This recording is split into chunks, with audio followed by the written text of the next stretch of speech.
நம்முடைய பாரத பிரதமரை 3வது முறையாக பதவியேற்றதற்கும் அதற்கு நன்றி தெரிவித்தும் பட்ஜெட் விளக்க பொதுக்கூட்டம் தெரிவித்தும் அதற்கு தலைமையேற்று நடத்தக்கூடிய மதிப்புமிகு எம் இளம்பரதி ஐயா மண்டல் தலைவர் அவர்களே, வரவேற்புரையாற்றி அமர்ந்திருக்கக்கூடிய அண்ணன் ஏ செல்வகுமார் மாவட்ட துணைத் தலைவர் அவர்களே, இந்த மேற்கு மாவட்டத்திலே பட்ஜெட் பொது விளக்க கூட்டத்தை திருமுனை கூட்டமாக, பொதுக்கூட்டமாக, மாநாடாக மிக வெற்றிகரமாக தமிழகத்திலே நடத்தி காட்டக்கூடிய மாவட்டமாக, எனக்கு தெரிஞ்சு தமிழ்நாட்டிலேயே அதிக கூட்டங்கள் நடந்த மாவட்டமாக அண்ணன் மனோகரனுடைய மாவட்டம் தான் இருக்கும்னு நினைக்கிறேன்.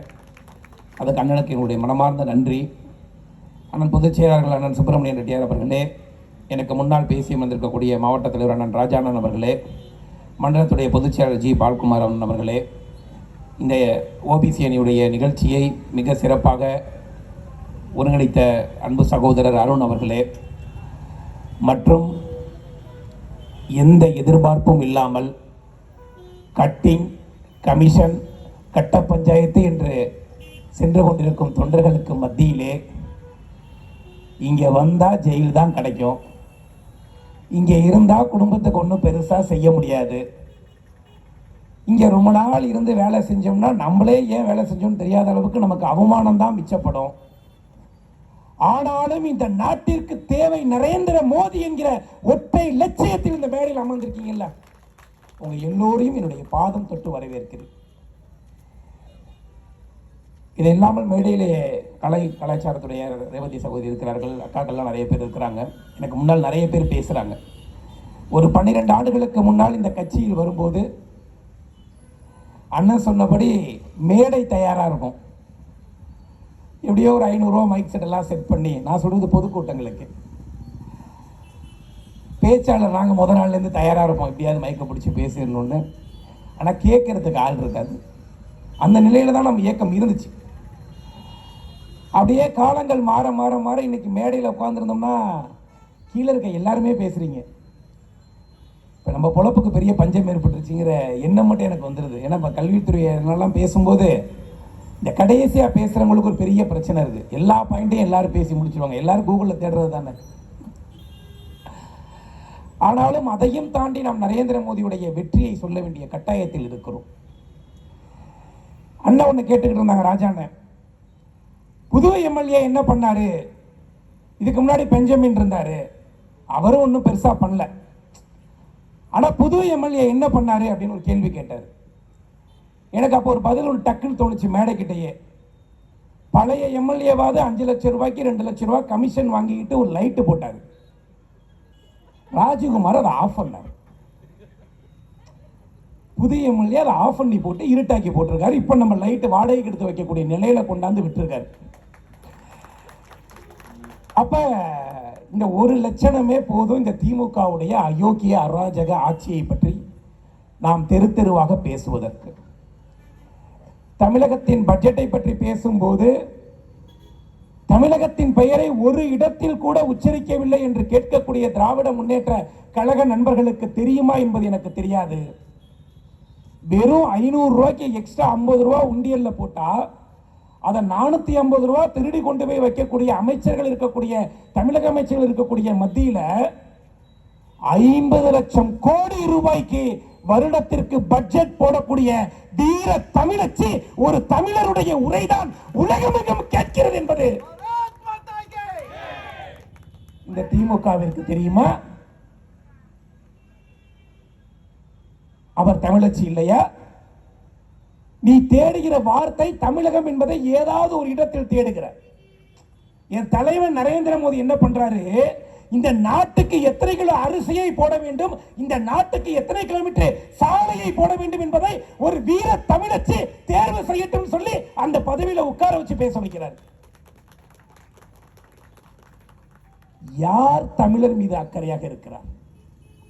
யாருக்கு தமிழரை பற்றி பேசக்கூடிய பெருமை பேசக்கூடிய யோகிதை இந்த திமுகவிற்கு இருக்கிறதா? கடந்த 20 நாட்களாக பாராளுமன்றம் நடக்கிறது. நாம் எல்லோரும் ஏதோ ஒரு சிறிய கூட்டத்தில் இருந்து கொண்டு ஒரு சின்ன இடத்துல இருந்து ஒரு கருத்தை நம்ம பேசுறோம். இந்த கருத்தினால மாற்றம் ஏற்பட்டுருமா? இங்க இருக்கக்கூடிய பிரசிடண்ட் கூட பெரிய கொள்ளைக்காரர், திமுக கோபாலபுரத்தை விட மிகப்பெரிய கொள்ளைக்காரர் என்று நான் கூகுளில் தேடினா கூட தெரியுது. ரொம்ப நியாயமான மனுஷன்.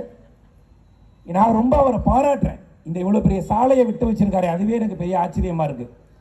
அந்த அளவிற்கு ஒரு மிகப்பெரிய திருடர்னு கேள்விப்பட்டிருக்கேன். ஏன்னா திருடன்னா அப்புறம் திருப்பி ஜெயிலுக்கு அனுப்புவாங்க, ஃபர்ஸ்ட்லேருந்து எனக்கு ஜாமீன் வாங்கிட்டு அலையணும்.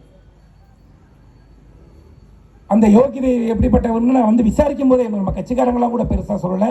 நான் பொதுமக்கள்கிட்ட கேட்டேன், என்னன்னா ஒரு பிரசிடென்ட் வந்து ரொம்ப தங்கமான மனுஷனாக இருக்காரா, ஏன் இது வரைக்கும் மாநகராட்சிக்கு மாற்றாமல் வச்சுருக்காரு, மக்கள் அந்த அளவுக்கு இந்த கிராமத்தை நேசிக்கிறாரா?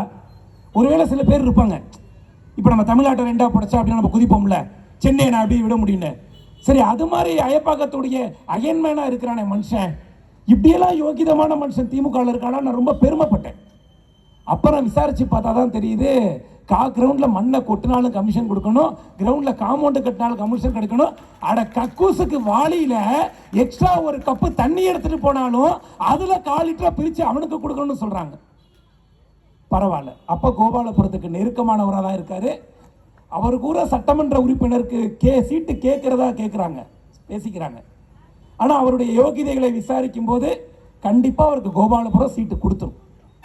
ஏன்னா எல்லா யோகிதையும் அவருக்கு இருக்கு.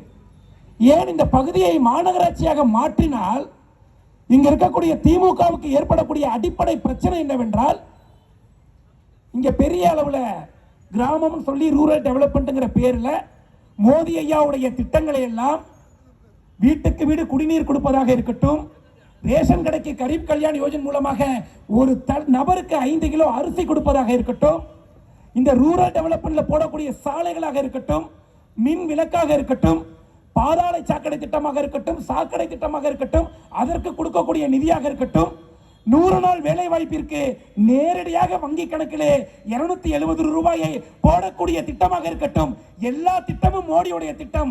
ஆனால் அதை திருடுவதற்கு ஒரு பஞ்சாயத்து தலைவர் இருக்காரு, அவரை இழந்து விடுமோ என்று அச்சப்படுகிறார்கள். அதுக்கு தான் பயப்படுறாங்க. வேற ஒண்ணு இந்த மக்கள் மீது அக்கறையோ இந்த பகுதியை விடக்கூடாதுங்கிற எண்ணம்லாம் கிடையாது. ஆனால் ஒன்றை இந்த மேடையில் சொல்லிக்கொள்ள நான் விரும்புகிறேன். அடுத்து ஒரு நிகழ்ச்சி நாங்கள் இங்கே உருவாக்கும் போது நிச்சயம் அயப்பாக்கம் மாநகராட்சி வார்டிலே இணைக்கப்பட்டிருக்கும். அப்போது பாரதிய ஜனதா கட்சியுடைய ஆட்சி இருக்கும். இப்போது கொள்ளையடிப்பவர்கள் எல்லாம் அப்போது சிறையில் இருப்பார்கள். அதுல எந்த மாற்று கருத்தும் கிடையாது. ஏதோ சின்னமா ஒரு 100 பேர் கூட்டம் போட்டு பேசி இவனுக்கு என்ன பண்ணிட முடியும்னு நினைக்க வேண்டாம். இந்த மாதிரி சின்னமா கூட்டம் போட்டு 30 ஆண்டு காலத்திலே இந்தியாவின் அல்ல உலகின் வலிமையான சக்தி மிகுந்த கட்சியாக மாற்றி இருக்கிறோம் என்றால் எங்களை போன்ற சிறிய கூட்டத்தில் இருக்கக்கூடிய இந்த காவி தொண்டர் படைதான் என்பதை ஒளிந்து நின்று கேட்கக்கூடிய திமுக நண்பர்களுக்கும் சில காவல்துறை விசுவாசிகளுக்கும் சொல்லிக்கிறேன். நேற்று கூட இந்த பிளெக்ஸ் போர்டு கழட்டுவதற்கு காவல்துறை அதிகாரிகள் ஏதோ தொல்லை செய்தாங்க. நாங்கள் போய் ரெக்வஸ்டா கேட்டோம். அந்த இன்ஸ்பெக்டர் ஐயா ரொம்ப நல்ல மனிதர். நான் ஏதோ சினிமா படத்தில் பார்க்குற இன்ஸ்பெக்டர் மாதிரி இருந்தார். ரொம்ப கெத்தா கம்பீரமா இருந்தார். எனக்கு அப்பயே இந்த காக்கி சட்டை வாசத்தை வீசும்போது எனக்கு தோணுச்சு, இது கம்பீரமா ஒரு மனுஷன் இருக்காரு, கண்டிப்பா நம்ம கம்பெனி ஆளா தான் இருக்கும். அப்புறம் ஒரே ஒரு வார்த்தை சொன்ன, ஐயா காவல்துறைக்கு தான் காவி சட்டை வேலை செய்யணும், சரி ஒரே ஒரு பிளெக்ஸ் வச்சுக்கங்கன்னு சொன்னாரு. அப்போ கூட கொஞ்சம் தொந்தரவு இல்லாமல் ஓரமாக வச்சிருக்கிறோம். ஸோ இந்த மாதிரியான நியாயமான காவல்துறை அதிகாரிகளும் காவல்துறையில் இருந்து கொண்டு தான் இருக்கிறார்கள். நாம் அவர்களுக்கு நன்றி தெரிவித்து தான் ஆக வேண்டும். நாங்கள் தவறு செய்தால் தண்டிப்பதற்கு அவர்களுக்கு உரிமை இருக்கிறது. ஆனால் யார் செய்த தவறையாவது சத்தம் போட்டு நாங்கள் மக்களுக்கு சொல்ல வேண்டியது எங்களுடைய கடமை. அதை தடுக்கக்கூடிய காவல்துறை அதிகாரிகள் எல்லாம் தமிழகத்தில் அதிக பேர் இருக்கிறார்கள். நான் நிறைய இடத்துல பார்த்திருக்கேன். ஒரு பொதுக்கூட்டம் பிஜேபி காரன் நடத்துறதுனா பர்மிஷன் கிடைக்காது. நீங்க இதே இங்க திருமாவளவன் கூட்டம் நடத்துறதுனா பர்மிஷன் கிடைக்கும். ஏன் அதிமுக கூட்டம் நடத்துறதுனா பர்மிஷன் கிடைக்கும். அட தௌஹீத் ஜமாத் நடத்துறதா கூட பர்மிஷன் கிடைக்கும். ஏன் பிஜேபிக்கு பர்மிஷன் இல்ல? இது திமுக மட்டும் செய்யல. இதுக்கு முன்னாடி நம்ம பழைய பங்காளிகள் அர்த்தம் பண்ணுவாங்க. திமுக கூட சண்டையிட்டு நம்ம பர்மிஷன் வாங்க முடியுது.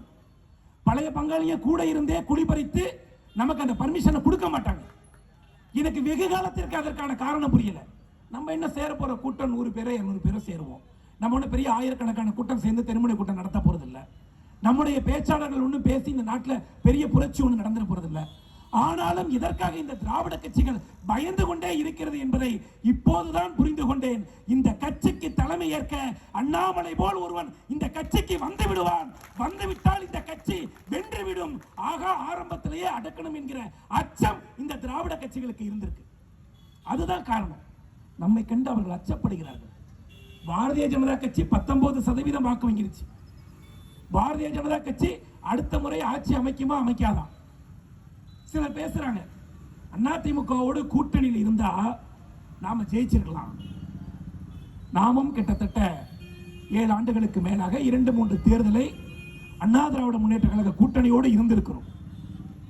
நாம் நின்று மேடையிலே வாக்கு கேட்டால் அங்க இருக்கக்கூடிய நம்மளால் பலன் பெற்றவர்கள், நம்மளால் ஆட்சியில் இருந்தவர்கள், நம்மளால் சின்னத்தை பெற்றவர்கள், நம்மால் அதிமுக என்கிற இயக்கம் இன்று தமிழகத்தில் இருக்கிறது என்றால் அது நரேந்திர மோடியால் இருக்கக்கூடிய ஒரு இயக்கத்தை பெற்றவர்கள் பிஜேபி கொடியை கீழே தள்ளுங்கம்பாங்க. உங்க கொடியை காட்டாதீங்க, எங்களுக்கு ஓட்டு பொத்துக்கிட்டு விழுந்துரும், உங்களால எங்களுக்கு ஓட்டு விழுவாதுன்னு.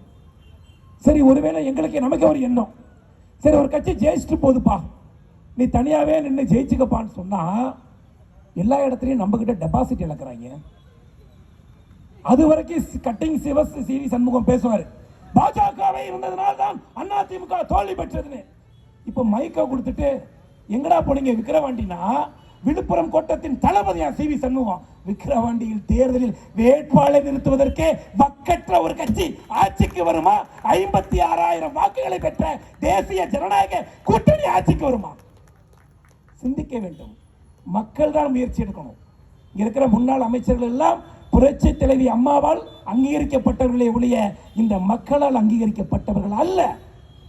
இவர்கள் எல்லோரும் சசிகலா அம்மையாருடைய காலில் விழுந்து முதலமைச்சர் ஆகியவர்களே ஒழிய இந்த கட்சி தமிழகத்தின் மக்களால் முதலமைச்சர் ஆனவர்கள் அல்ல. ஆனால் ஒரு மனிதன் எந்த தேர்தலிலும் ஜெயிக்கல. 2 தேர்தல் நிற்கிறார், 2 தேர்தலையும் ஜெயிக்கல. சட்டமன்றத்தில் நிற்கிறோம், நம் தலைவரை தோற்கடிக்கிறார்கள். பாராளுமன்றத்தில் நிற்கிறோம், நம் தலைவரை தோற்கடிக்கிறார்கள். செய்தி என்னவாக இருக்கிறது என்றால், பெரும்பாலான செய்தி தமிழகத்துடைய பாராளுமன்றத்திலே பிஜேபி எத்தனை சீட்டு வாங்கும், திமுக எத்தனை சீட்டு வாங்கும் என்பது செய்தியாக இல்லை. இந்தியாவிலே மீண்டும் ராகுல் காந்தி வருவாரா என்பது கூட இந்தியா கூட்டணியுடைய செய்தியாக இல்லை. காலையிலிருந்து சாயங்காலம் வரைக்கும் ஒட்டுமொத்த டிவியும் தமிழகத்துடைய கேண்டீன் பாராளுமன்ற உறுப்பினர்கள் எல்லாம் உட்கார்ந்து கொண்டு பார்த்த ஒரே செய்தி, அண்ணாமலை வென்றுவிடக் கூடாது, அண்ணாமலை ஜெயித்துவிடக் கூடாது, அண்ணாமலை தோற்கடிக்கப்பட வேண்டும், அண்ணாமலை வென்றுவிட்டால் தமிழகத்தில் நமக்கு அரசியல் அடையாளமே இல்லை என்கிற அச்சத்திலே 40 ஜெயித்தவர்கள் கூட தோற்ற ஒரு மனிதனை பார்த்து அச்சப்படுகிறார்கள் என்றால் அண்ணாமலை என்கிற மனிதனுடைய சக்தியை யார் புரிந்து கொள்கிறார்கள் என்பதை புரிந்து கொள்ளுங்கள். அந்த சக்தி என்ன? எதற்கும் எதிர்க்கக்கூடிய சக்தி. இதுவரை பார்த்திராத திராவிட கட்சி, இதுவரை சிந்தித்திராத திராவிட கட்சி. கலைஞரை எதிர்த்து எம்ஜிஆர் கட்சி தொடங்கியது போல கலைஞரை பாதுகாத்துக் கொண்டுதான் அதிமுகவை ஆட்சிக்கு வருவாரே தவிர திமுகவின் ஊழலை பற்றி எம்ஜிஆர் பேச மாட்டார். அதிமுக மீண்டும் ஆட்சிக்கு வந்து திமுக வந்தால் கூட சின்ன சின்ன ஊழலை பத்தி பேசுவாங்களே தவிர அந்த சிறைக்கெல்லாம் அவங்களுக்குள்ள செட்டிங் சண்டை தான் போட்டுக்குவாங்களே ஒழிய ஒரு முறை கூட அதிமுகவிற்கு திமுக பயந்தது கிடையாது, திமுகவிற்கு அதிமுக பயந்தது கிடையாது. ஆனால் ஒட்டுமொத்த 50 ஆண்டு கால இந்த திராவிட கட்சிகளும் அண்ணாமலை என்கிற ஒற்றை மனிதருக்கு பயப்படுகிறது என்றால் நம்முடைய சக்தி எவ்வளவு பெரியது. நம் மடியில் கனம் இல்லை, நம்மிடம் பயம் இல்லை, நம்மிடம் எந்த பயமும் கிடையாது. அவர்கள் சிந்திக்கிறார்கள், அண்ணாமலை தோற்றுவிட்டால் என்ன வரலாறு இருந்துவிடும் என்று. காமராஜர் கூட சீனிவாசன் என்கக்கூடிய ஒரு மனிதருடன் தோற்றுவிட்டார். காமராஜருக்கு வரலாறு இருந்ததா? வெற்றி பெற்ற சீனிவாசனுக்கு இந்த தமிழக மண்ணில் வரலாறு இருந்ததா?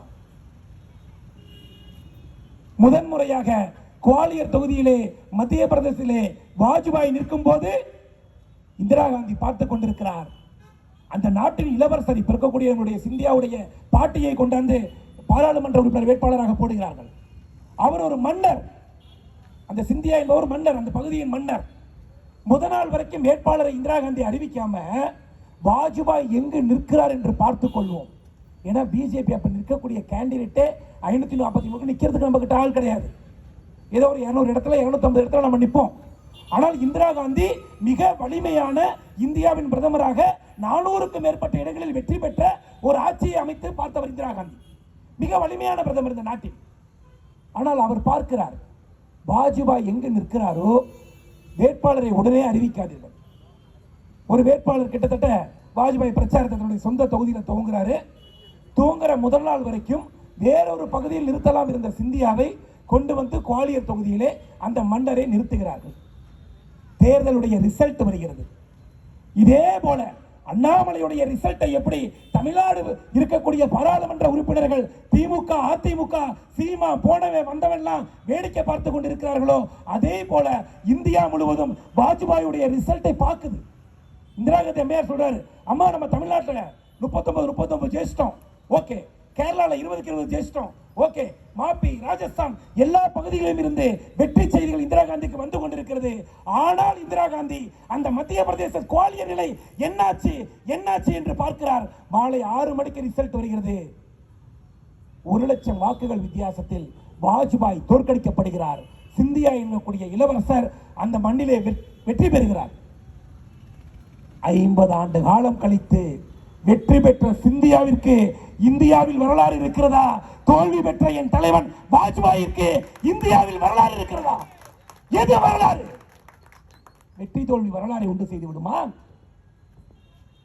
சுண்டக்கா பாராளுமன்ற உறுப்பினராகி மந்திரியாக வேண்டும் என்று அண்ணாமலை நினைத்திருந்தால், நாங்க 5 பேர் பாராளுமன்றத்தில் நின்னுக்கிறோம், எனக்கு கோயம்புத்தூர்ல ஜெயிச்சு வச்சுப்பா, நான் நின்று கும்பிடு போட்டுக்கிறேன்ப்பா, கட்சியை அதிமுக கிட்ட நாங்க ஒப்படைச்சிடறோம், நீங்க நின்று ஜெயிச்சுக்கங்கப்பா, ஜெயிச்சதுக்கு அப்புறம் ஜெயிச்சுட்டா எங்களால ஜெயிச்சோம் நீ சொல்லு, தோத்துட்டா உங்களால நான் தோத்தோம் நீ சொல்லிக்கப்பா அப்படின்னு தொண்டர்கள் எல்லாம் கொண்டு போய் அடமானம் வைக்கக்கூடிய தலைவனாக இல்லாமல் இந்த தொண்டர்களுடைய மானத்தை காப்பாற்ற, கௌரவத்தை காப்பாற்ற, பதவியை துச்சம் என்று தூக்கி எறிஞ்சிட்டு தனியா நிற்போம், வந்தா வருது வராட்டி போதும் சொல்லி எந்த கட்சி நமக்கு துரோகம் அளித்ததோ அந்த கட்சி இன்று தோற்கடிக்கப்பட்டு அவமானப்படுத்தப்பட்டு எந்த காலமும் நாம் இல்லாமல் சட்டமன்ற உறுப்பினர் பதவியை கூட வெல்ல முடியாது. எடப்பாடி சவாலோடு சொல்கிறேன் இந்த மேடையில், பாஜகவுடைய சக்தி இல்லாமல், அண்ணாமலையோடு கரங்கள் இல்லாமல் எடப்பாடி பழனிசாமியால்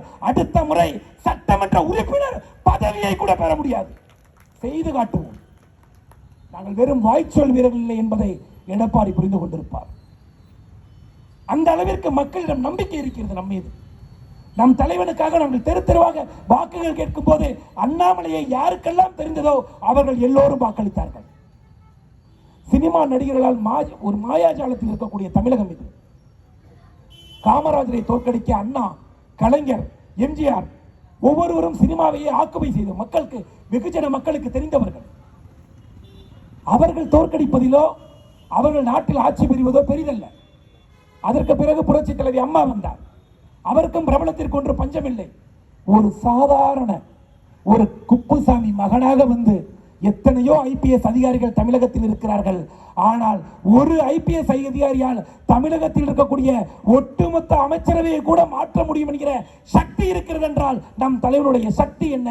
எதிர்க்கட்சிகள் ஏன் அச்சப்படுகின்றன என்ற யதார்த்தத்தை புரிந்து கொள்ள வேண்டும். நம்மை பார்த்தவர்கள் முழுமையாக நம்புகிறார்கள். பாரதிய ஜனதா கட்சி வந்துவிட்டால் அதிமுகவை விழுங்கிவிடும். ஆமாம், பாரதிய ஜனதா கட்சி தான் இந்த அதிமுகவையும் திமுகவையும் விழுங்கி ஆட்சியில் அமரக்கூடிய கட்சி.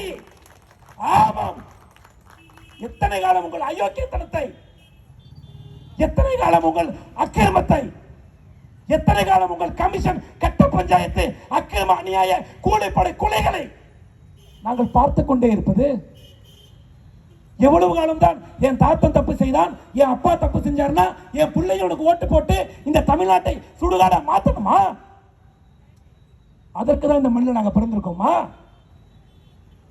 உன் பிள்ளை விருப்பப்படக்கூடிய கார் ரேஸ் நடத்துவ, அந்த கார் ரேஸுக்கு மேயர் பிரியாமா 7.5 கோடி ரூபாய்க்கு தார் ரோடு போடும். ஆனா உனக்கு ஓட்டு போட்டவன் பள்ளமும் மேடுல தவி தவி போகணுமா? இந்த அநியாயத்தை யார்தான் கேட்பது? இந்த அநியாயத்தை நமக்குள் இருக்கக்கூடிய அண்ணாமலையா கேட்கணும். இந்த தெருவில் நடக்கக்கூடிய பிரச்சனைக்கு நாம தான் அண்ணாமலை. எல்லாவற்றிற்கும் அண்ணாமலை வரமாட்டார். ஆனால் உங்களுக்கு ஒன்றென்றால் அண்ணாமலை வந்து நிற்பார். அந்த துணிச்சலும் தைரியமும் பாஜகவின் ஒவ்வொரு தொண்டனுக்கும் வேண்டும். ஒரு தொண்டனுடைய சின்ன குருதி பட்டால் கூட திமுகவிற்கு இறுதி யாத்திரை நடத்துவார் அண்ணாமலை. அதை என்னைக்கு மறந்துட வேண்டாம். அந்த நம்பிக்கைக்குரிய தலைவன். இந்த பத்திரிகைகளும் ஊடகங்களும் பேசிக்கிட்டு இருக்காங்க. என்ன செய்யறாங்க? பட்ஜெட்ல மொத்தமா கொண்டாந்து உங்ககிட்ட தூக்கி கொண்டாந்து காசு கொடுத்துட்டு போயிட்டா நீ எடுத்து கொண்டு போய் கொள்ளையடிச்சிட்டு ஜாலியா லைட்டு போட்டோம், அவங்க ஆட்சியில் லைட்டு போட்டாங்க, எங்க ஆட்சியில் ஆஃப் பண்ணி போட்டோம் அப்படின்னு கடை காட்டி போறதுக்கு அதான் மோடி பார்க்கிறார். ₹1 கொடுத்தா எங்களுக்கு 20 பைசா தான் வருது, அதுக்கு மேல வரல. இந்த இந்தியாவுடைய வருமானத்தில் ஒரு ₹100 நமக்கு வருது என்றால் அதில் ₹4 இந்த நாட்டின் மத்திய அரசு ஊழியர்களின் பென்ஷன் தொகைக்கு இந்த அரசு செலவழித்தாக வேண்டும். அதில் 20% எல்லா மாநிலங்களுக்கும் பிரித்து கொடுத்தாக வேண்டும். ஒரு ₹20 தமிழ்நாட்டுக்கு வச்சுக்க, ஆந்திராவுக்கு வச்சுக்க. நம்மளை விட பால் அடைஞ்சு திரிபுரா இருக்கானா, நீ ஒரு 15 பைசா சேர்த்து வச்சுக்க. உன் பகுதியில் கல்வியை கொண்டு வா, உன் பகுதியில் கொஞ்சம் டெவலப்மெண்ட்டை கொண்டு வா அப்படின்னு ₹20 கொடுக்கணும். நம்ம இது வரைக்கும் இந்த பணத்தை இங்கே வாங்கி கொடுக்கறது, அங்கே வாங்கி கொடுக்கறது, இந்த வட்டி விகிதம், அதுக்கு ₹8 செலவு பண்ணி ஆகணும். மத்திய அரசு கொடுக்கக்கூடிய மானியம், கேஸ் சிலிண்டருக்கு கொடுக்குற மானியம், பெட்ரோலுக்கு கொடுக்குற மானியம், இ ஸ்கூட்டர் கொடுத்தா கொடுக்கக்கூடிய மானியம், அதுக்கு ₹16 ஒரு மத்திய அரசு கொடுத்தாகணும். ராணுவத்திற்கு ₹8 செலவு செஞ்சாகணும்.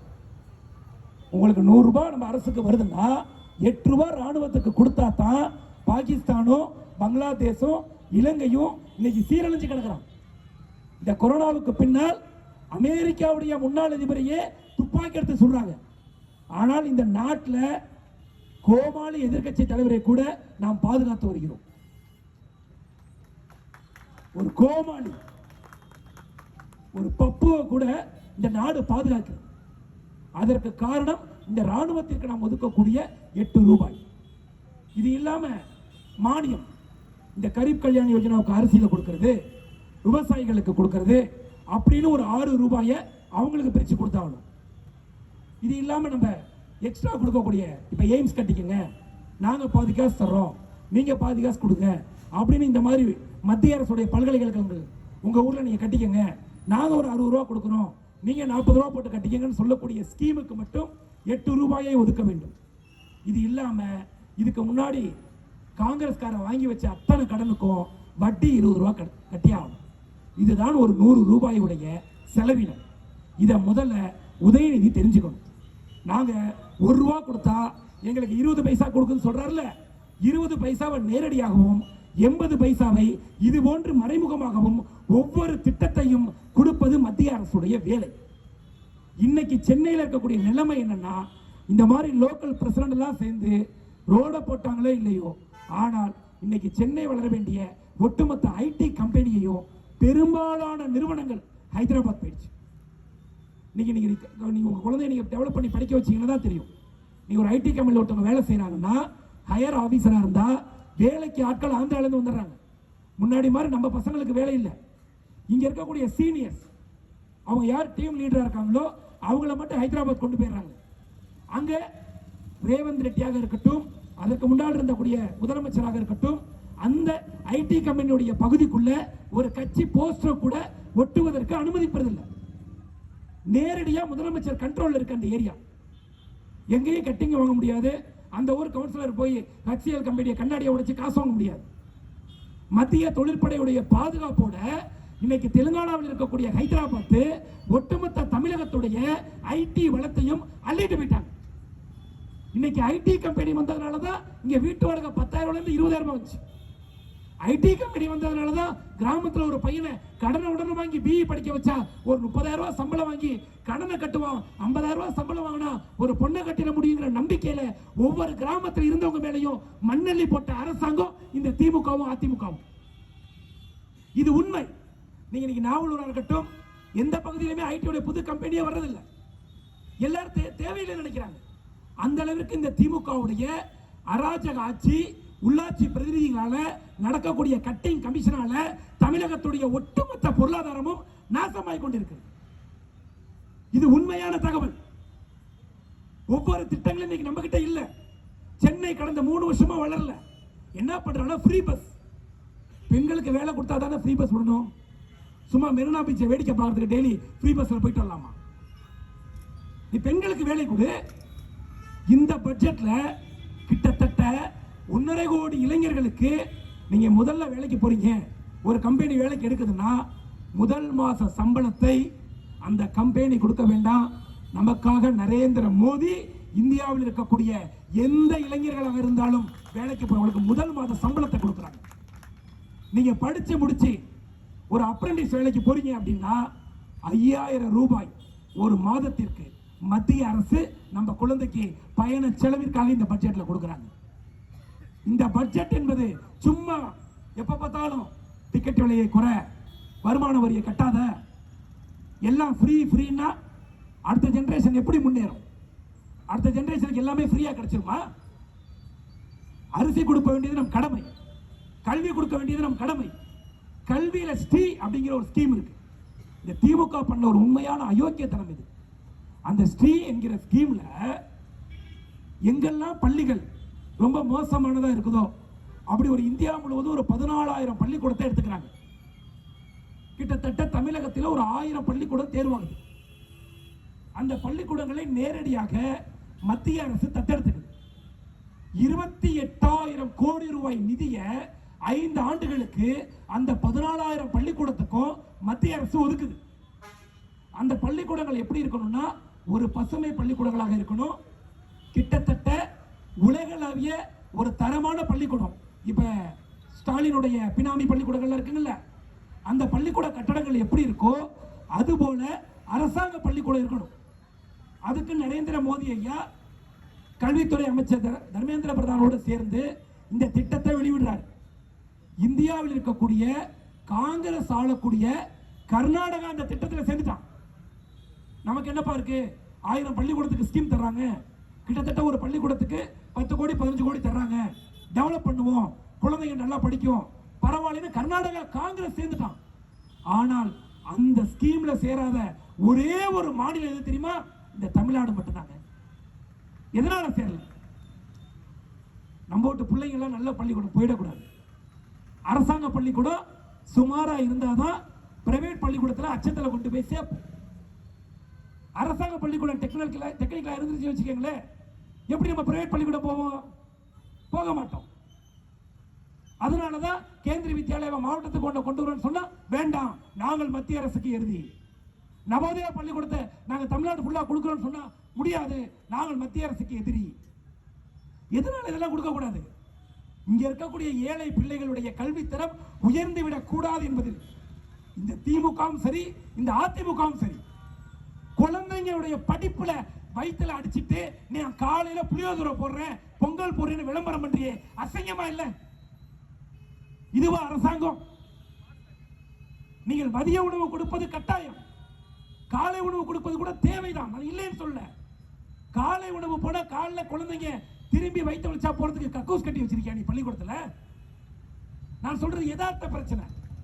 எல்லா குழந்தையும் காலைல 6 மணிக்கே எழுந்திருச்சு 6வது 7வது படிக்கிற குழந்தைங்க எல்லாம் கக்கூஸ் போயிட்டு தான் போகக்கூடிய நிலையில இருக்குங்களா?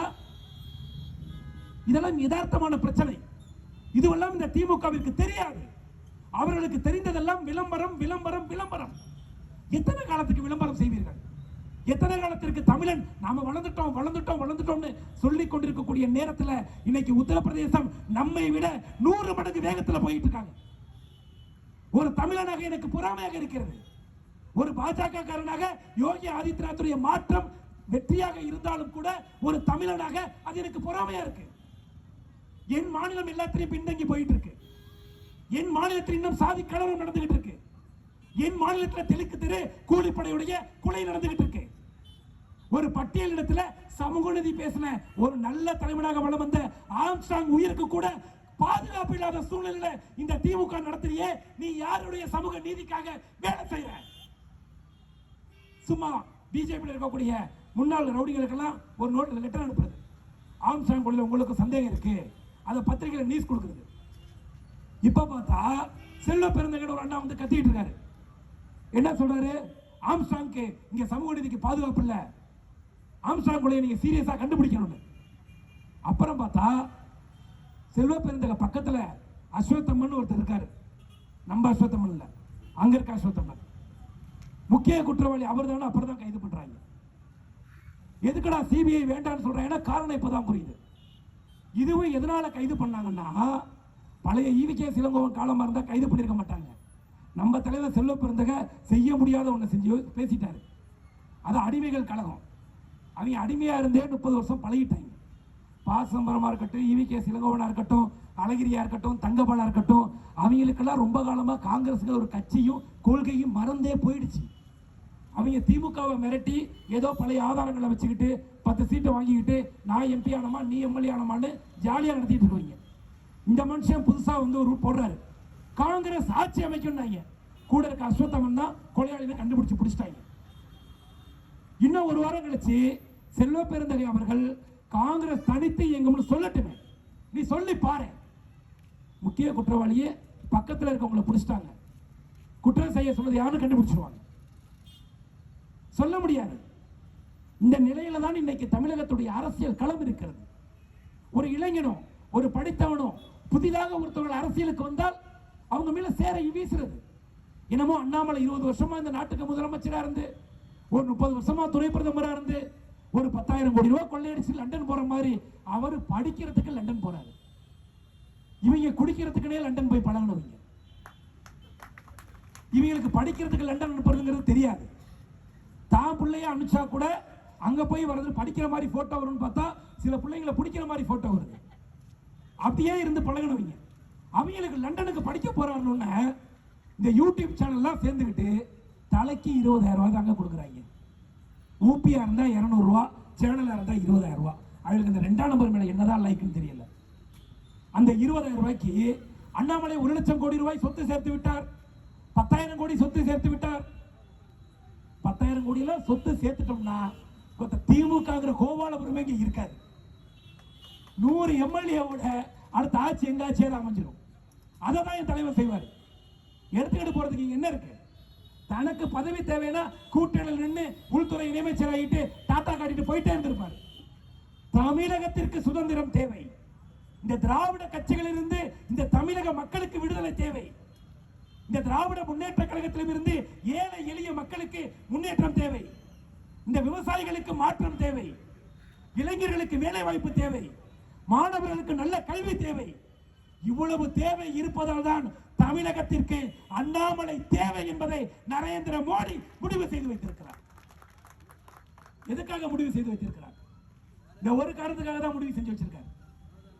இந்த பட்ஜெட்டை பொறுத்தவரை நம்ம ராகுல் காந்திக்கு போய் டயலாக் கொடுத்திருக்காங்க, நீங்க அல்வா கிண்டுறீங்கம்மா அப்படின்னு. உண்மையிலே இது அல்வா கொடுக்கப்பட்டதுதான். ஏன்னா அவனுங்க என்ன நினைச்சுக்கிட்டு இருந்தாங்கன்னா, உலகம் ஃபுல்லா அடுத்த ஆட்சி நாங்க தான் வரப்போறோம்னு விளம்பரம் பட்டானுங்க. நாங்க தான் நிதியமைச்சரை உங்களால தான் கொண்டாந்து உட்கார வைப்போம், நீ பட்ஜெட்லாம் ஒன்றும் போட வேண்டாம், திமுகவோ மற்ற கட்சிகளோ யார் கூட்டணியில் இருக்கீங்களோ நம்ம அப்படியே அள்ளிட்டு போயிடலாங்கிற பிளான்ல தான் இருந்தாங்க. ஆனால் இன்னைக்கு இருக்கக்கூடிய நிலைமை, நிர்மலா சீதாராமன் நிதியமைச்சராக இருந்து சல்லி காசை கூட திமுகவும் காங்கிரசும் திருட முடியாத நிலைமையை பார்த்து அல்வா தனக்கு கொடுக்கப்பட்டதாக ராகுல் காந்தி நினைத்துக் கொண்டு, நிர்மலா சீதாராமன் கொடுத்த அல்வா உண்மைதான், ஆனா அது மக்களுக்கு அல்ல, ஏழை எளியவர்களுக்கு அல்ல, விவசாயிகளுக்கு அல்ல, பெண்களுக்கு அல்ல, ராகுல் காந்திக்கும் இந்த திமுகவிற்கும் பிஜேபியை எதிர்த்து இந்தியாவை கொள்ளையடிக்க துடிக்கும் அத்தனை கொள்ளையர்களுக்கும் கார்ப்பரேட் கம்பெனிகளுக்கும் கொடுக்கப்பட்ட அல்வா தான் நிர்மலா அம்மையாருடைய அல்வாங்கிறத நாம புரிஞ்சுக்கணும். இதுதான் கொடுக்கப்பட்ட உண்மையான அல்வா. என்ன செய்தார்? விவசாயிகளுக்கு வருடத்திற்கு 6,000 ரூபாய்மா. ஒரு 2 ஏக்கர் நிலம் இருந்துச்சுன்னா அந்த 2 ஏக்கரை போய் உழுது அதை விவசாயம் பண்ணக்கூடிய சூழ்நிலை கிடையாது. ஏன்னா அதற்கான விவசாய கருவிகளுடைய வாடகை, அதற்கு நீர் தேவை, ஒரு 2 ஏக்கரை மெயின்டைன் பண்ணக்கூடிய சூழல் குறைவு. நாட்டின் பிரதமர் நினைக்கிறாங்க, இந்த நாட்டில் மக்களோடு மக்களாக வாழக்கூடிய ஒரு மனிதனுக்கு தான் இப்படி ஒரு சிந்தனை வரும். நீங்க போய் கேட்டு பாருங்க. கிட்டத்தட்ட இந்த தேசத்திலே 12 கோடி விவசாயிகளுக்கு நீ என் கட்சிக்கு ஓட்டு போடு, போடாம போ, பிஜேபி காரன் லெட்டர் வேணாம், கையெழுத்து வேணாம், எவங்கிட்டே நீ கைகட்டி நிக்க வேண்டாம், விவசாயியா இருக்கக்கூடிய நீ தலை நிமிர்ந்து நிக்கணும்னு வருஷத்துக்கு 6,000 ரூபாய் பொட்டல் அடிச்சாப்புல 2,000 போடுறாங்க. அந்த மோதியாக இந்த நாட்டுக்கு கெடுதல் பண்றாரு. அந்த மோடியாக விவசாயிகளுக்கு எதிராக நிற்கிறார். இன்னைக்கு காவிரியில் இருக்கக்கூடிய 50 ஆண்டு கால தீர்ப்பாயத்தை கர்நாடகாவில் பாஜக ஆட்சியில் இருந்த போது கூட காவிரி தமிழ்நாட்டுக்கும் பொதுவானது சொன்ன தலைவர் நரேந்திர மோடி. தண்ணி வாங்க துப்பு இல்ல இந்த துப்பு கட்ட துரைமுருகனுக்கு. போய் உன் கட்சி சித்தராமையா வரணும், காங்கிரஸ் ஆட்சிக்கு வரணும், ஊடு ஊடா போய் ஓட்டு கட்டில. பெங்களூர்ல போய் திருமாவளவனை சேர விட்டு தள்ளி விட்டா கூட போய் நின்று காங்கிரஸ் வாழ்கன்னு ஓட்டு கட்டில. கேட்டாங்களா இல்லையா? தண்ணி கேளு, அது பேசி தீர்க்க முடியாது. யாருக்கிட்ட தான் நீங்க பேசுவீங்க? நம்ம துரைமுருகன் சொல்ற மாதிரி, என்ன சரளா நல்லா இருக்கியாமா, அப்படி யாருக்கிட்ட தான் பேசுவ? இப்படிதான் பேசுவ. போய் முதலமைச்சர்கிட்ட பேசுனா பேச மாட்டேன், மீடியாவில் பேசணும்னா பேசுவேன், மேடை கொடுத்தா பேசுவேன். திமுக வெறும் வாய்ச்சொல் வீரர்கள். என்ன துரைமுருகனுக்கு நான் ஒரு வாய்ப்பு கொடுக்கிறேன். ஒரே ஒரு நாள் இந்த காவிரியில் தண்ணீர் வாங்கக்கூடிய உரிமையையும் இந்த முதலமைச்சர் பதவியையும் அண்ணாமலை கிட்ட ஒரு 24 மணி நேரம் கொடுவேன். நாங்க காவிரியில் தண்ணி வாங்கி தரலன்னா தமிழ்நாடு பாஜகவை கலைச்சிடுறோம். அந்த உன்னால முடியலைங்கிறதுனால தான் பர்மனண்டா வேணாம் தங்கம். அந்த 24 மணி நேரம் பவர் கூட கர்நாடகா போயிட்டு வர வரைக்கும் வச்சுக்க. உன் கலெக்ஷன் கமிஷனுக்குள்ளே தலைவர் வரமாட்டார், உன் கட்டிங்குள்ளே வரமாட்டார். எடப்பாடி மாதிரி சீட்டை பிடிச்சிக்கிட்டு கட்சி வேணும்னு கேட்க மாட்டார். அதெல்லாம் கூட எனக்கு எதுவுமே வேண்டாம். இந்த விவசாயிக்கு உனக்கு தண்ணி வாங்கி கொடுக்க தொப்பு இல்லை, உனக்கு பேசுறதுக்கு திராணி இல்லை, பேசி தீர்க்க முடியாதுன்னு பேசி பேசியே வளர்ந்த ஒரு இயக்கம் சொல்றாங்க. இந்த நாட்டு மக்கள்கிட்ட தெரு தெருவா பேசி பேசி பேசி நாங்கெல்லாம் படித்தவங்கன்னு பள்ளிக்கூட வாத்தியாரை பேராசிரியராக்கி, நாடகம் போட்டவங்களை கதாசிரியராக்கி 1000 கதை பண்ணவங்க கர்நாடகாவில் போய் 4 வார்த்தை பேசி தண்ணி வாங்கிட்டு வாங்கடான்னா அதுக்கு தண்ணி குடிக்கிறிய திமுக. உனக்கு துணிச்சல் இருக்கும்னா 24 மணி நேரம் இந்த அதிகாரத்தை அண்ணாமலை கிட்ட கொடு, நாங்க தண்ணி வாங்கிட்டு வர்றோமா வாங்கல நிரூபிக்கணும். ஏன் முடியவில்லை? சண்டை போட முடியாது, பழக்கம் இல்லை. தண்ணி நிறுத்தினாதான் மண்ணல்ல முடியும், மண்ணல்ல தான் துறப்பிள்ளைக்கு கமிஷன் வரும். தண்ணி கொடுத்துட்டா கமிஷன் கொடுத்துருவீங்களா? நீ வேணா இப்படி சொல்லிப்பாரு, நாங்கள் எல்லோரும் ஒரு ஏக்கருக்கு 18 மூட்டை விளைகிறது, ஒரு மூட்டை கமிஷனாக துரைமுருகனுக்கு கொடுத்துருவோம் மட்டும் அறிவிச்சு பாரு, நாளைக்கு காவிரியில் தண்ணி விளையாடையான்னு கேட்போம். வேற ஒண்ணு பெரிய லட்சியம் முடியாத காரியம்லாம் இல்லை ஒண்ணு. திமுகவுக்கு நடக்காத காரியம்லாம் ஒண்ணு கிடையாது. திமுக அப்படி திராணியற்ற இயக்கம்லாம் ஒண்ணு கிடையாது. திமுக திராணியான இயக்கமா நான் நம்புகிறேன். துரைமுருகன் திராணியான அமைச்சர் என்பதுதான். நான் துரைமுருகனை பார்த்து சில விசுவாசங்களை நான் அவரிடமிருந்து கற்றுக்கொண்டேன். எம்ஜிஆர் படிக்க வச்சாலும் கூட கலைஞரோடு இருந்து கொண்டு தன்னுடைய ஒரே கட்சியில தான் இருக்கணும், ஆனா அடிமையா தான் இருப்பேங்கிறத ஒரு விசுவாசத்தை கத்து வச்சிருக்காரு. இது நமக்கு வேணும், நான் நம்பி இருக்கேன். எதிரிடம் இருந்து கூட நாம் எதையோ ஒன்று கற்றுக்கொள்ள வேண்டும். மாட்டான் தோட்டு மல்லிகைக்கு மனம் இருக்கும். நாம் துரைமுருகன் அடிமைத்தனத்தை கற்றுக்கொள்கிறோம். ஆனா உங்களுக்கு என்னன்னா கலெக்ஷன் வராது, அப்ப காவிரியில் தண்ணி வராது. அவர் ஒரு டெல்டாக்காரன், வெட்கமாக இருக்கிறது. யாரெல்லாம் டெல்டாக்காரன் என்று சொல்வதை கூட வெட்கமாக இருக்கிறது. தமிழ்நாடு மக்கள் மீண்டும் மீண்டும் மீண்டும் உதயசூரியனுக்கு எங்க தாத்தா ஓட்டு போட்டான் அதனால நாங்க போடுறோம், எங்க அப்பா ஓட்டு போட்டான் அதனால நாங்க ஓட்டு போடுறோம். இப்ப போடு கரண்ட் பில்ல 4000 ரூபாய் கரண்ட் பில்ல போய் கட்டு. உன் தாத்தன் போட்டால, உங்க அப்பா போட்டால, இந்த வேட்டியை நான் அப்பா கட்டுறேன்னு சொன்னீல, கட்டு. 4500 ரூபாய் கரண்ட் பில்ல கட்டு. நானும் உன்னோட சேர்ந்த பாவத்துக்கு, நீ போட்ட ஓட்டுக்கு நானும் 4500 ரூபாய் கட்டுறேன். இடத்தை நாங்கள் வாங்கி வீடு கட்டுறோம். சும்மாங்க ஒரு காலியான ஒரு இடம். எங்க ஊர்ல இன்னும் அந்த அநியாயங்கள் வரல. எங்க ஊர்ல இருக்க திமுக காரங்கள்லாம் அந்த மாதிரி ஒன்றும் கிடையாது. வானகரத்தில் ஒரு காலியா இருக்க இடத்துல காலளவு பள்ளம், ஒரு வண்டி மண்ணு 5000 ரூபாய். அருணனுடைய இடத்துல பஸ் நிப்பாட்டணும் 5000 ரூபாய் மண்ணு தரேன்னு ஒருத்தர் சொல்றான். ஒரு திமுக காரன் ஃபோன் பண்றான், இந்த ஏரியாவை நாங்கள் கான்ட்ராக்ட் எடுத்துருக்கோம், அது அவங்க தாத்தா காலத்தை சொத்து, தாத்தா பிரிச்சு அப்பா பிரிச்சு பெரியப்பா சித்தப்பாவே பிரிக்க முடியாத ஒரு சொத்தை ஒட்டுமொத்த ஏரியாவே ஒருத்த கான்ட்ராக்ட் எடுத்துருக்கானா. இவர் ஒண்ணு சரி பரவாயில்ல நீயே கொண்டாந்து மண்ணை கொட்டு. இல்ல இல்ல நான் மண்ணு கொட்டா 20000 ரூபாய். எவ்வளவு? அவர் கேட்கிறாரு எதனாலப்பா 20000 ரூபாய் அப்படின்னு. அவன் பழைய வண்டியில கொட்டுவான், நான் புது வண்டியில கொட்டுவேன் சொன்னார இல்லையானே. எனக்கு என்னடா இது புது புருடாவா இருக்கு. அவன் பழைய வண்டியில கொட்டினா எனக்கு என்ன, நீ புது வண்டியில் கொட்டினா எனக்கு என்ன, எனக்கு தேவை மண்ணு தானடானா. இல்லை இல்லை, அவன் டிரைவர்லாம் வயசானவன், ஏன் டிரைவர்லாம் இளமையானவன், நீ 20,000 ரூபா கொடுக்குறான். அப்புறம் அருண் சொன்னார், எப்பா நாங்கள் பாஜகவில் கொண்டோம், ஐயோ நாங்களாம் ஒன்று கான்ட்ராக்ட் இருக்குல்ல, நீயே கொட்டிக்கிட்டு போயிட்டாங்க. அட்லீஸ்ட் நமக்கு அந்த பாதுகாப்பாவது இருக்கு. நான் அவர் ஒன்றும் இல்லை, நான் போய் எங்கள் தலைவர் சாய் சேகர் சொல்லுவோம்ப்பா, நாளைக்கு காலையில் வந்து கமலாலயத்தில் சொல்கிறோம், நாங்கள் கூட கட்சி ஆஃபீஸ் கட்டுறோம், நீ ஃபோன் பண்ணி மண்ணை கொட்டுறேன்னு சொல்லி பேசப்பான்னாரு. இந்த பஞ்சாயத்துக்கே நான் வரல, இந்த விஷயத்தை நீங்கள் மறந்துடுங்க, நாமெல்லாம் உடன்பிறப்பாக இருப்போம், அது வேறு இது வேறு, அந்த விஷயத்தை மறந்துடுங்கன்னு அட்லீஸ்ட் பாஜக தொண்டராக இருந்தாலும் சொல்கிறான்.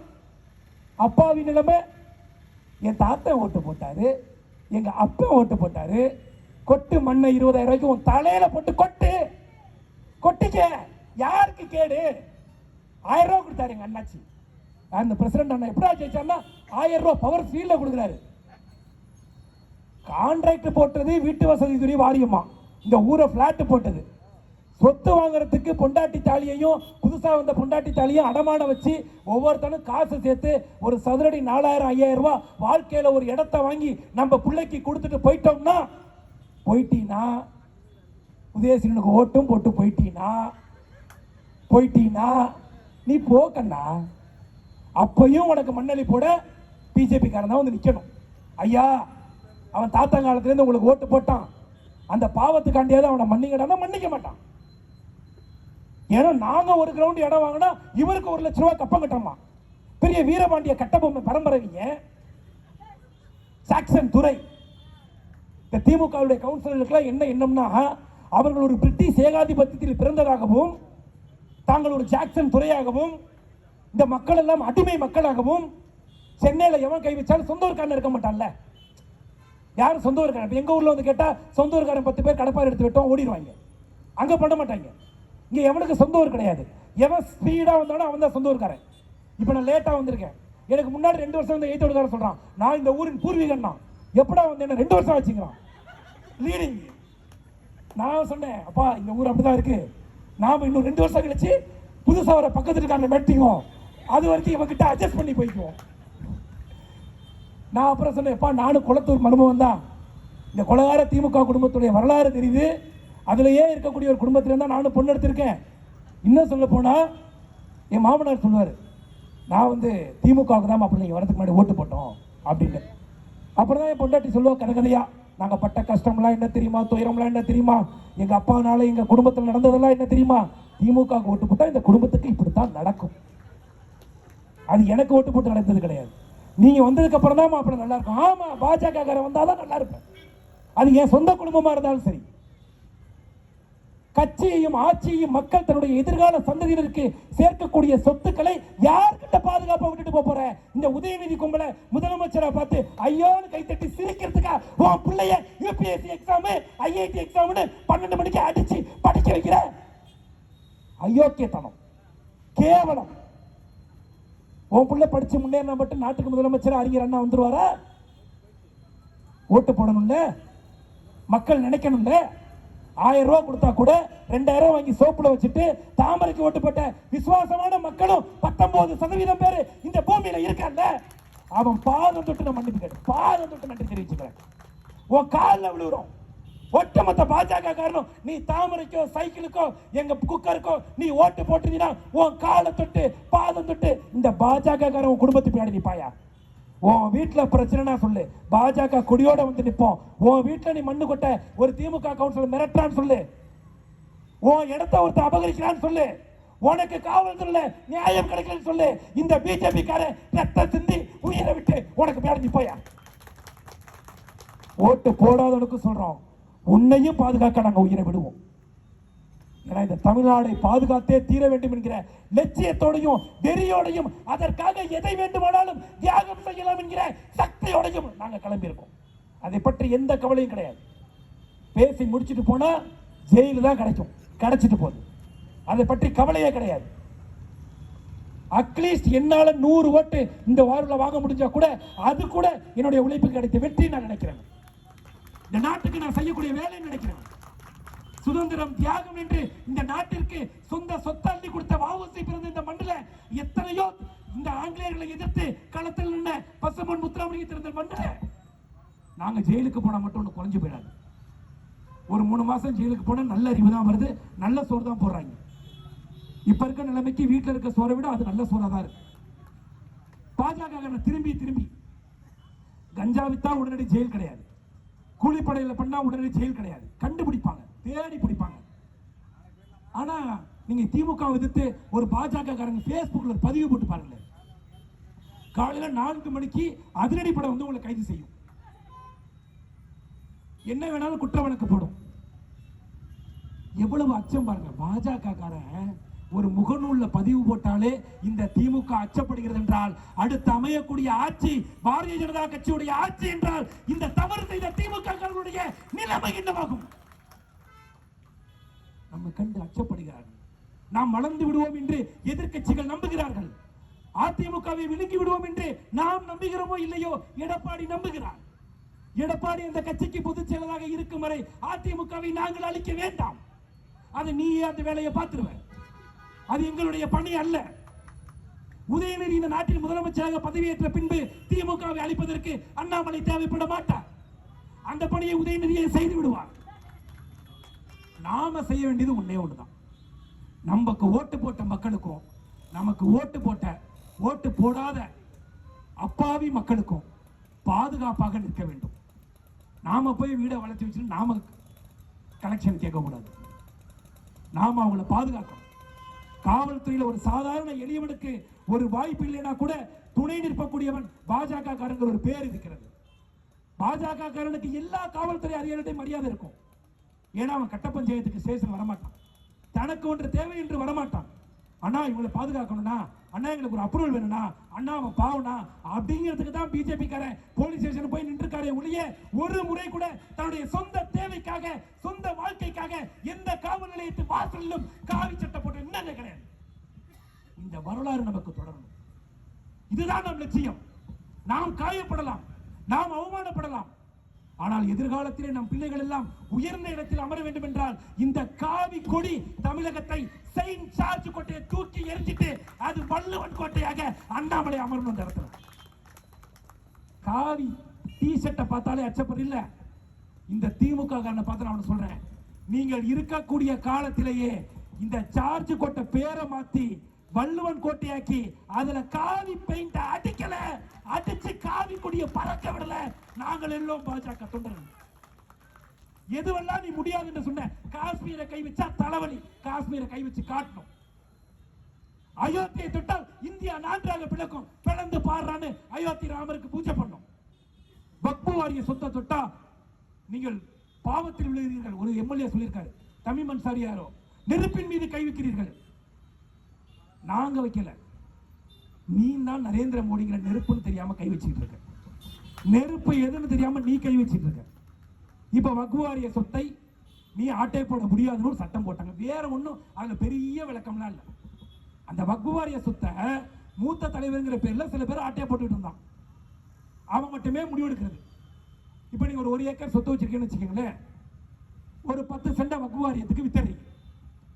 மிச்சம் இருக்க இடத்த நீங்க விற்கணும்னு முடிவு பண்ணீங்கன்னா பர்மிஷன் வாங்க அத்தா கிட்ட போகணும். நீங்க அத்தா கிட்ட போய் அத்தா தெரியாம 10 சென்ட் வித்துட்டோம், ஏன்னா அவர் வக்ஃப் வாரியத்துக்கு அதை எழுதி கொடுத்துட்டாருன்னா மிச்சம் இருக்கக்கூடிய இந்த சொத்தை விற்பதற்கு அனுமதி பெறுவதற்கு நீ கேட்கணும் வக்ஃப் வாரியத்துக்கு. அட ஒரு வீட்டை முழுங்குறவங்கள பார்த்துருக்கோம், நம்ம திமுக காரனை பார்த்துக்கிட்டு இருக்கோம். ஒரு ஊரையே முழுங்கின வக்ஃப் வாரியத்தை இப்பதான் பார்க்கிறோம். திருச்செந்துரைங்கிற ஒரு கிராமத்தையே 2000 வருஷத்துக்கு முன்னாடி நம்ம கோயில் இருக்கு. இந்த மதம் வந்து இந்தியாவுக்குள்ள 1500 மதம் தான் ஆகுது, 1500 வருடம் தான் ஆகுது. ஆனா அந்த இடத்தை ஒட்டுமொத்தமா ஆட்டை போட்டு வச்சிருக்காங்க. உடனே இந்துத்துவா பேசுகிறார்கள் பிஜேபி காரர்கள். நான் கேட்கிறேன், காசாவில் இருக்கக்கூடிய இஸ்லாமிய சகோதரர்கள் சிறுபான்மையினர்கள் பாதிக்கப்பட்ட போது மரண மூலம் எடுத்த ராகுல் காந்தியும் திமுகவையும் இந்த பங்களாதேஷ்ல என்னுடைய ரத்த கொடி இந்து உயிர் ஊசலாடுது ஏற்ற சத்தம் போட மாட்டேங்கிறீங்க, ஏன் கேள்வி கேட்க மாட்டேங்கிற, ஏன் ஒரு கண்டனம் தெரிவிக்க மாட்டேங்கிற? எனக்கு அது காரணம் புரியல. இந்தியாவில் இருக்கக்கூடிய சிறுபான்மை காக்கப்பட வேண்டும், ஆமாம் காக்கப்பட வேண்டும். யாருக்கிட்ட இருந்து? திமுக கிட்ட இருந்து, காங்கிரஸ் இருந்து இந்த சிறுபான்மையை காப்பாற்றி வச்சுக்கிறதே நம்ம வேலையா இருக்கு. ரொம்ப காலமா இவங்க காப்பாத்திட்டு இருக்கேன்னு சொல்றாங்க. இவங்க கிட்ட இருந்தா 10 வருஷமா நாம காப்பாத்தி வச்சிருக்கோம். இந்த வக்பு வாரிய சொத்தில் கூட இஸ்லாமிய ஏழைகளும் பெண்களுக்கும் பங்கு இருக்குன்னு மோடி ஐயா சொல்லியிருக்காங்க.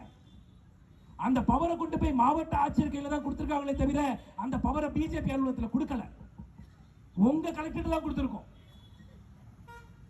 ஆனால் பங்களாதேஷிற்கு அடித்து துரத்தப்படக்கூடிய இந்துக்களுக்கு வழி சொல்ல எந்த நாடு இருக்கிறது? நாங்க ஏன் இந்துத்துவா பேசுறோம்? நாங்கள் சிறுபான்மைக்கு எதிராக இல்லை. இங்கு கிறிஸ்தவர்கள் பாதிக்கப்பட்டால் சத்தமிடுவதற்கு இத்தாலி சோனியா இருக்கலாம். இங்கு இஸ்லாமியர்கள் பாதிக்கப்பட்டால் பாதுகாப்பதற்கு ஈரானோ ஈராக்கோ இருக்கலாம். ராமசாமியும் முனுசாமியும் பாதிக்கப்பட்டா எந்த நாட்டு கந்தசாமி கேட்பான்? எந்த நாட்டு கந்தசாமிக்கு நமக்கு உறவு இருக்கு? வேற எந்த நாடுகளில் இந்துக்கள் பெரும்பாலும் அளவு இருக்கிறோம்? இன்று பங்களாதேசத்திலே புதிதாக வரக்கூடிய அதிபருக்கு கூட நரேந்திர மோடி என்கிற ஆண் மகன் தான் நீ ஆட்சிக்கு வருவது முக்கியமல்ல, அங்கு இந்துக்கள் இருக்கிறார்கள், கை வைத்தால் என்று அனுப்புகிறார். இன்னைக்கு லட்சக்கணக்கான இந்துக்கள் கூட்டமாக நின்று கொண்டு பங்களாதேஷ் ஒன்னா இருக்கணுமா இல்ல ரெண்டா உடையணுமா? இந்த கேள்வியை கேட்கிறோம். முந்தா நாள் வரைக்கும் பெண்களை கட்டி போட்டு அடித்துக் கொண்டிருந்த கூட்டம் என் தலைவனுடைய ஒத்த ட்வீட்டுக்கு அப்புறம் அருவாள் எடுத்து சுத்துதுங்க. வாடா பார்த்தரலாம்.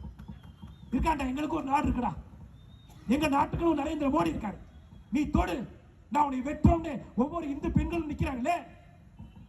இங்க இருக்கக்கூடிய சிறுபான்மையினர்கள் பாதிக்கப்படக்கூடாதுன்னு நாங்க குரல் கொடுக்கிறோமே. இங்க இருக்கக்கூடிய மத சிறுபான்மையினர்கள் எங்களோட அண்ணன் தம்பியா இருக்கணும் நாங்க நினைக்கிறோமே. சிறுபான்மை என்கிற அடிப்படையிலாவது இந்த திருமாவளவன் குரல் கொடுத்திருக்கலாம்ல. உங்களுக்கு வந்தா ரத்தம், எங்களுக்கு வந்தா தக்காளி சட்னி. அப்ப யார் பேசுவது? நாங்கள் இந்துத்துவ கட்சி தான், நாங்கள் இந்து மதத்திற்கான கட்சி தான். நாங்கள் ராமரை நம்புகிறோம், பகவத்கீதையை நம்புகிறோம், அதுபோல உங்கள் நம்பிக்கையை நம்புகிறோம், உங்கள் குரானை நம்புகிறோம், இயேசுவை நம்புகிறோம், பைபிளை நம்புகிறோம். கே வீரமணியை ஏண்டா நாங்க நம்பணும்? இந்த அடிப்படை கேள்வி தான் எங்களுக்கு. நான் ஏன் பெரியாரை நம்பணும்? நான் சாமி நம்புறேங்கிறேன், என் நூல் புனித நூலுங்கிறேன். ஆமா, ஓ நூல் புனித நூல், ஆமா அதுவும் புனித நூல் தான் ஏத்துக்கிறோம், ஒன்றும் மாற்று கருத்து கிடையாது. ஆனா சிவன் கிடையாது, பகவத்கீதை பொய், ராமர் கற்பனை கதாபாத்திரம், அப்ப நபிகள் மட்டும் இருக்காரு ஏன் நம்புற? குரான் மட்டும் பொய்ன்னு அவனால சொல்ல முடியல. நம்புகிறவர்கள் நாமெல்லாம் ஒற்றுமையாக இருந்து கொண்டு உன் மதத்தில் நம்பாதவர்கள் எல்லாம் பின்னாடி போய் நிக்கலாம். நியாயமா பார்த்தா சாமி இல்லைங்கிறவன் தீக்கா பக்கம் இருக்கான், நன்மை. அல்லாஹ் இல்லைங்கிறவன் தீக்கா பக்கம் நிக்கணும். திமுக பக்கம் நிற்கக்கூடிய இஸ்லாமியர்கள் அல்லாஹ் இல்லை என்கிறார்களா? நபிகள் இல்லை என்கிறார்களா? குர்ஆன் ஒரு கற்பனை கதாபாத்திரம் என்கிறார்களா? அங்கு இருக்கக்கூடிய கிறிஸ்தவர்கள் தன்னுடைய பைபிளையும் தன்னுடைய இயேசு உயிர்த்தெழுந்ததையும் பொய் என்று நம்புகிறார்களா? ராமர கற்பனை கதாபாத்திரம் சொந்த சாமியா சொல்றவன் ஓ சாமியை மட்டும் எப்படி காப்பாற்றுவான்? தான் தாயை விபச்சாரின்னு சொல்றவன் ஓ தாயை மட்டும் தெய்வமாவா நினைக்க போறான்? அவ்வளவுதானே என் கேள்வி. நாங்க ஏன் போய் திமுகவை பின்னாடி போய் நின்றுகிட்டு மத சிறுபான்மைகளை திமுக பாதுகாக்கணும்னு ஏன் சொல்றேன்? இது வடிகட்டிய அயோக்கியத்தனம். மத சிறுபான்மை மக்கள் புரிந்து கொள்ள வேண்டும். நீங்கள் எல்லாரும் ஒற்றை மனிதர் பின்னால் இருக்க வேண்டும் என்றால் சிறுபான்மை மக்களாக 10 ஆண்டுகளாக நரேந்திர மோடியுடைய பாதுகாப்பான கரங்களில் இருக்கக்கூடிய நீங்கள் நரேந்திர மோடியின் பின்னால் தான் நிற்க வேண்டும். எந்த இடத்திலும் பள்ளிவாசல் தொழுகையை நிறுத்த வேண்டும் என்று இந்து கோயில்கள் யாரும் கேட்டதில்லை. கிறிஸ்துவ சட்டம் வேண்டாம் என்று நாங்கள் சொல்லவில்லை. நாங்கள் ஏற்றுக்கொள்கிறோம், முழுமையாக உங்களை ஏற்றுக்கொள்கிறோம். ஆனா உங்களுக்கு தான் பிரச்சனை, உங்களுக்கு தான் பயம். பிஜேபி உள்ள வந்தா என்ன ஆயிடும்? 10 வருஷம் இந்த நாட்டில் ஆட்சியில் இருக்கிறோம். இன்னும் 40 வருஷம் நீ விரும்பினாலும் விரும்பாவிட்டாலும் பாரதிய ஜனதா கட்சி தான் ஆட்சியில் இருக்க போகிறார். கடைசி தன்னுடைய உயிர் இருக்கும் வரை நரேந்திர மோடி தான் இந்த நாட்டின் நிரந்தர பிரதமர். அதற்கு பின்னால் அவரை விட பயங்கரமான பிரதமரை இந்த தேசம் உருவாக்குமே தவிர இன்னொரு பப்புவுக்கு இங்கு வாய்ப்பு கிடையாது ராஜா, எந்த வாய்ப்பும் கிடையாது. தமிழக மக்களிடம் நாம் சொல்லிக் கொள்வது ஒன்றே ஒன்றுதான், வாக்களித்த உத்தமர்கள் எல்லோரையும் நாங்கள் வரவேற்கிறோம். வாக்களிக்காதவர்களுக்கு எனக்கு ஒரு சின்ன கதை ஒன்று பார்த்துட்டு வந்தேன். ஒரு விவசாயி ஒருத்தர் ஒரு கூட்டத்தில் போய் கழுதை வாங்கிட்டு போயிட்டு இருக்கார். சந்தையில் போய் ஒரு 2 திருடங்க நின்று வேடிக்கை பார்த்தவங்க, இந்த கழுதை எப்படியாவது நம்ம ஆட்டையை போட்டு போயிடணும், விவசாயி பார்க்க கொஞ்சம் அப்பாவியா இருக்கிறான், ஒன்றும் பிரச்சனை கிடையாது, நம்ம ஆட்டையை போட்டுடலாம். நான் ஒரு ஐடியா சொல்றேன்.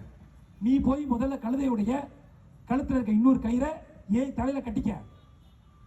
ஏன் கையை கொடுத்தோன்னா அதை கட் பண்ணி விட்டுரு. நீ கழுதையை தூக்கிட்டு போயிடு, நான் பின்னாடியே போறேன் இருக்கான். உடனே அந்த இன்னொரு திருட கேட்கிறான், நீ அவன் பின்னாடியே போனீங்கன்னா மாட்டிக்க மாட்டியான். இல்லை, என்கிட்ட ஒரு கதை இருக்கு, நீ போ, நான் பார்த்துக்கிறேன். கழுதையை கட் பண்ணிட்டு இவன் போயிட்டு இருக்கான். இந்த திருட கழுத்துல கயிறை மாட்டிக்கிட்டு இந்த அப்பாவி விவசாயி அப்படியே இழுத்துட்டு போயிட்டு இருக்காரு. மேடு மழை எல்லாம் பார்க்காம இழுத்துட்டு போயிட்டு இருக்காரு. பின்னாடி திரும்பாம போய் வீட்டில் போய் கட்டும் போது பார்த்துருக்காரு, ஒரு மனுஷன் நடந்து வந்துட்டு இருக்கான். ஐயோ, நான் கழுதையில கட்டிட்டு வந்தேன், நீ எப்படி இங்க வந்தேன்னு கேட்கிறாரு. உடனே அவன் உடனே, ஐயா, பூதத்திலேருந்து வெளியே வந்த பூதம் மாதிரி, ஐயா கடவுளே, நீ என்னை ரொம்ப காப்பாத்திட்ட. நான் வந்து போன வாரம் எங்க அம்மாவை கடினமான வார்த்தையில திட்டேன். எங்க அம்மா உடனே எனக்கு சாபம் விட்டுருச்சு, நீ கழுதையா மாறிடுவேன்னு. போன வாரம் கழுதையாகி நான் சந்தையில வந்து நின்னேன். நீ என்னை தூக்கிட்டு வந்த, வர்ற வழியிலேயே மேடு பள்ளம் எல்லாம் என்னை இழுத்துட்டு வந்த, என் மேல புதியெல்லாம் வச்சிருந்த. தப்புன்னு பார்த்தா எங்க அம்மாவுடைய சாபம் வந்து முடிஞ்சு போச்சு, நான் திருப்பி மனுஷனாயிட்டேன், என்னை விட்டுன்னு இருக்கான். உடனே இந்த அப்பா விவசாயி, ஆகா, நாம வந்து ஒரு மனுஷனில் போய் வதச்சிட்டோம், ஐயோ அப்படிங்கிற மாதிரி அந்த கழுதையை கழட்டி விட்டுட்டு திரும்பி ஒரு வாரம் கழிச்சு சந்தைக்கு போய் கழுதை வாங்க போயிருக்கான். கழுதை வாங்க போனோன்னே இவன் எந்த கழுதையை ஃபர்ஸ்ட் வாங்கினானோ அந்த கழுதை திருப்பி வியாபாரத்தில் நின்றுருக்கு. உடனே இந்த அப்பா விவசாயி போய், ஏய், நீ என்ன திரும்பி கழுதையா இருக்கணும்னு கழுதை பேசுது, ஐயோ, நான் திருப்பி போய் எங்க அம்மாவை திட்டேன், எங்க அம்மா திருப்பி எனக்கு சாபம் விட்டுருச்சு, அதனால இது கழுதை ஆயிடுச்சுன்னு சொல்றாங்க. உடனே இந்த விவசாயி யோசிக்கிறான், நான் உன்னை இன்னொரு தடவை வாங்கிட்டு போக மாட்டேன், நான் ரொம்ப புத்திசாலி, நான் இன்னொரு தடவை உன்னை வாங்கிட்டு போய் கூட்டிட்டு போனேன்னா போற வழியிலேயே உனக்கு பாப மோட்சம் கிடைச்சிடும், அப்புறம் நீ திரும்பி போயிடுவ, ஏன் காசு போயிடும், நான் வேற கழுதை தான் வாங்கிடுவேன்னு போன கதையா இந்த கழுதை மாதிரி தமிழ்நாட்டுடைய வாக்காளர்களுடைய நிலைமை. இந்த அப்பாவி விவசாயியா இருக்கிற இந்த அப்பாவி வாக்காளர்லாம் இந்த திமுகங்கிற கழுதை ஒரு 5 வருஷம் வந்து நம்மளை படாத பாடுபடுத்துது, அப்புறம் இழுத்துட்டே போறான். கடைசியா எதிர்கட்சி ஆனவொன்னு அந்த கழுதை வந்துருது. அந்த கழுதை வந்தோடனே இந்த கழுதை சொல்றது, நான் கடவுளா மாறிட்டேன், நான் இப்ப உன்னை காப்பாத்திடுவேன் அப்படின்னு இந்த கழுதை சொல்லுது. மாறி மாறி இந்த 2 கழுதைகள்கிட்டையும் ஓட்டு போட்டு ஏமாந்த அப்பாவி விவசாயி போல நமக்கு வாக்களிக்காம இருக்கக்கூடிய இந்த அப்பாவி ஏழை மக்களையும் பாரதிய ஜனதா கட்சிக்கு நீங்கள் எதிர்காலத்திலே வாக்களிக்க வேண்டும். உங்கள் பிள்ளைகளுடைய எதிர்காலத்திற்காக உழைக்கக்கூடிய இயக்கம் வெறும் தேர்தலுக்காக அறிவிக்கக்கூடிய பட்ஜெட் அல்ல இது. 2047 உலகின் தலை சிறந்த நாடாக, உலகத்தின் தலை நிமிர்ந்த நாடாக, உலகத்தின் மிகப்பெரிய நாடாக இருக்கக்கூடிய நாட்டின் ஒரு குடிமகனாக உன் பேரன் இருக்க வேண்டும் என்கிற லட்சியத்தோடு போடப்பட்ட பட்ஜெட் என்பதை தெரிவித்துக் கொண்டு கொடுத்த வாய்ப்பிற்கு நன்றி கூறி விடைபெறுகிறேன். நன்றி, வணக்கம்.